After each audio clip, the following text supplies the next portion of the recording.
dương trơ mơ tệ nó phải cho bọn taประมาณ%ដែលធនាគាររឹបអូសយកមកវិញដែលអត់បានមកវិញដែលយើងបងអស់ប៉ុណ្្នឹងហើយចុងក្រោយយើងឲ្យគេវិញទាំងអស់ដូចយកលុយរបស់ចោល50% 60% អញ្ចឹងបើសិនធនាគារឲ្យ80%គេជាទូទៅគេមើលទៅលើ business ដែលកំពុងដំណើរការហើយមានចរន្តចំណូលហើយចំណូលហ្នឹងគឺលើសនឹងអ្វីគេឲ្យហើយអាចបង់រួចហើយមានស្ថិរភាពច្រើនឆ្នាំដែលគេរំពឹងទុកការកលេសទៅគឺថា business ហ្នឹងមានរណភាពទៅមុខទៀតហើយចំណូលហ្នឹងអាចបង់បាន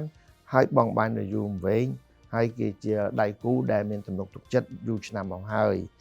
បើសិនអត់ទេធនាគារហ្នឹងគឺធនាគារដែលយើងមិនគួរយកទេមិនគួរទុកចិត្តទៀតបាទគឺបន្ថយបន្ថានហើយនៅស្រុកខ្មែរគឺធនាគារច្រើនមែនតែនលើសលប់ដែលមិនគួរមាន micro ហិរញ្ញវត្ថុច្រើនលើសលប់ដែលខុសពីប្រទេសនានាដែល micro ហិរញ្ញវត្ថុគេឲ្យប្រមាណពីប្រមាណ100ដល់ប្រមាណពាន់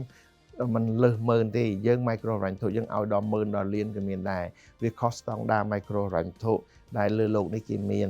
ដែលគេហៅថា micro គឺ micro ទូតិចបំផុតប៉ុន្តែយើងឲ្យដល់10000ហើយលានដូច្នេះហើយធ្វើឲ្យកម្ចីនឹងហានិភ័យដល់សេដ្ឋកិច្ចជាតិទាំងមូលអញ្ចឹងបើយើងគិតមែនតើទៅធនាគារជាតិគួរតែមើលខុសត្រូវទៅលើនឹងបើយើងមិនចង់ឲ្យសេដ្ឋកិច្ចជាតិទាំងមូលប៉ះទង្គិចទៅលើចរន្តសេដ្ឋកិច្ចហើយនឹងការលូតលាស់របស់ប្រទេសជាតិទាំងមូលចៃយើងមើលទូទាត់ចំណូលរបស់ក្រុមគ្រួសារយើងទាំងមូលបើយើងចំណេះឯងយើងខ្ចីធ្វើម៉េចក៏ដោយដែលយើងអាចបង់មលោះសម្រាប់ខ្លួនប្រាក់ខែយើងអាចបង់ថ្លៃផ្ទះថ្លៃនៅថ្លៃញ៉ាំចុកកូនចៅអស់ហើយយើងនៅសល់អាចបង់មលោះទៅឲ្យធនាគារវិញបានចាំយើងខ្ចី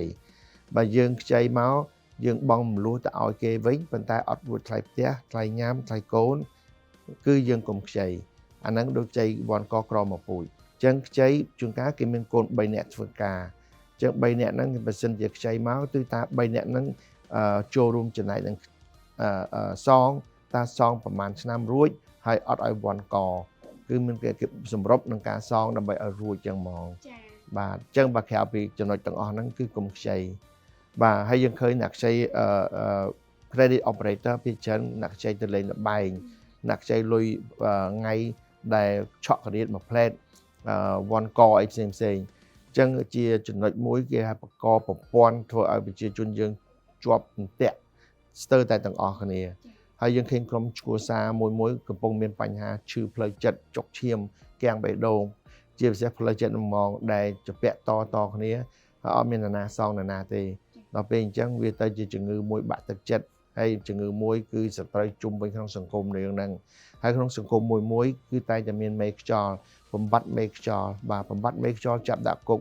ពីព្រោះបើអញ្ចឹងទេគឺមានបញ្ហាដល់ប្រជាជនអ្នកក្រីក្រដែលគ្នាអត់សូវដឹងអំពីកម្ចីអត់ដឹងពីផ្កាប្រាក់អត់ដឹងពីតម្លៃទំហំនៃពាក់ព័ន្ធ